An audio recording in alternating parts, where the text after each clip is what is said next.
everyone, and welcome to day 1 of Arctic Refuge Virtual Birdfest Trivia. My name is Lindsay, and I'm an intern for Audubon, Alaska. All week, I'll be hosting Arctic Birdfest Trivia, where each day we will ask 5 new questions about birds in the Arctic Refuge or about the refuge itself. So make sure to check the website or our social media pages each day so that you can test your knowledge of the refuge and maybe learn something new.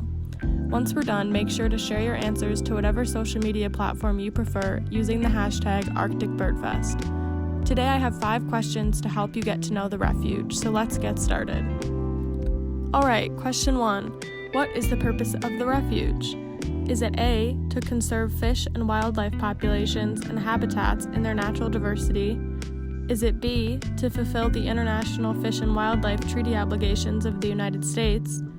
Is it C, to provide the opportunity for continued subsistence uses by local residents? Is it D, to ensure water quality and necessary water quantity within the refuge? Or is it E, all of the above? 5 seconds are on the clock. Please pause the video if you need extra time.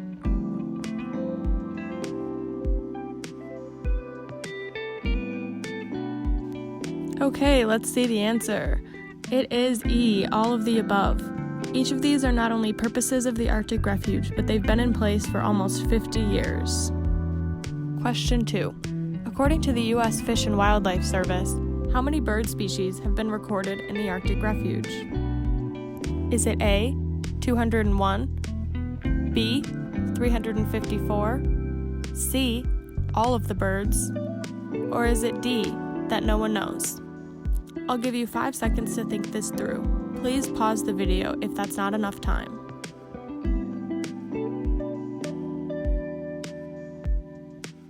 And the answer is A.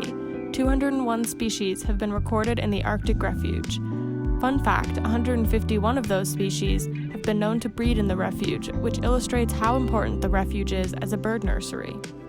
Okay, question 3. The Arctic coastal plain, also known as the 1002 area, hosts over 60% of the breeding birds in the refuge, but makes up what percent of its total area? Is it A, nearly 80%? Is it B, more than 60%? Is it C, about 30%? Or is it D, less than 10%? You know the drill by now. 5 seconds are on the clock. Please pause the video if you need extra time.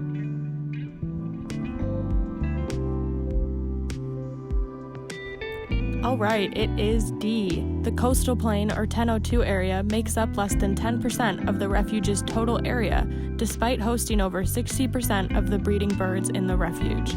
It is also the place where porcupine caribou come to birth and raise their young after undertaking one of the longest land migrations of any land mammal on Earth. The coastal plain of the Arctic Refuge is known as the sacred place where life begins to Gwich'in people. Number 4. The Arctic Refuge hosts species that migrate from all 50 states, 6 flyways, and from as far away as A, Antarctica, B, Baja, C, Australia, or D, Fort Lauderdale.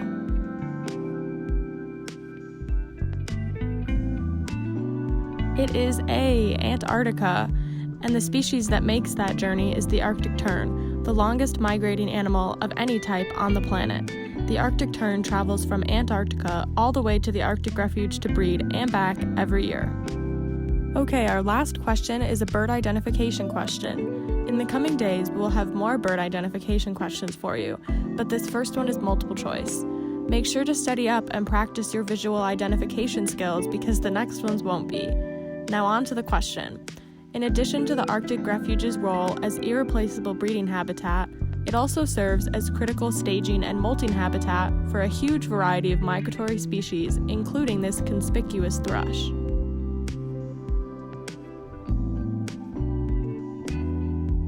It is the aptly named bluethroat. How'd you do? Make sure to share your answers on social media using the hashtag ArcticBirdFest, and tune in tomorrow and every day this week to test your knowledge of birds in the Arctic Refuge.